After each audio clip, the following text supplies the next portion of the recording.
Kasus positif COVID-19 di Denpasar terus meningkat. Kondisi ini juga berdampak pada tingkat keterisian tempat tidur di rumah sakit dan isolasi terpusat atau isoter. Bahkan untuk tempat isoter, keterisiannya sudah mencapai 90%. Karena itu kini Pemkot Denpasar kembali menambah 2 lokasi isoter.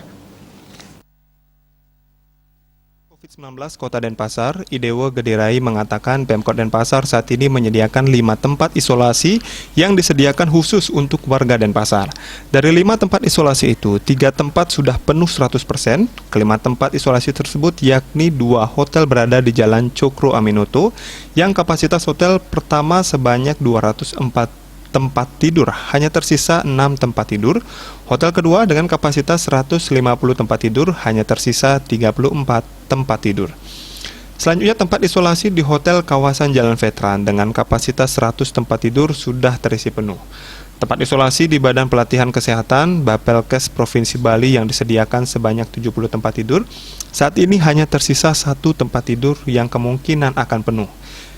Demikian pula bantuan provinsi di Lembaga Penjaminan Mutu Pendidikan LPMP Provinsi Bali dengan kapasitas 100 tempat tidur juga sudah penuh. Dewarai mengatakan dari sebanyak 682 bed yang disediakan tersisa sebanyak 41 tempat tidur. Beruntung Pemkot Denpasar kembali mendapatkan bantuan tempat isolasi di Wisma Werdapura Denpasar. Kapasitasnya sebanyak 191 tempat tidur. Sehingga saat ini tempat tidur yang masih tersedia sebanyak 232 tempat tidur. Dikatakan Dewarai, selain isolasi terpusat berbasis hotel, Pemkot juga merancang membuat isolasi berbasis desa adat. Langkah awal dicanangkan berada di Desa Adat Penatih.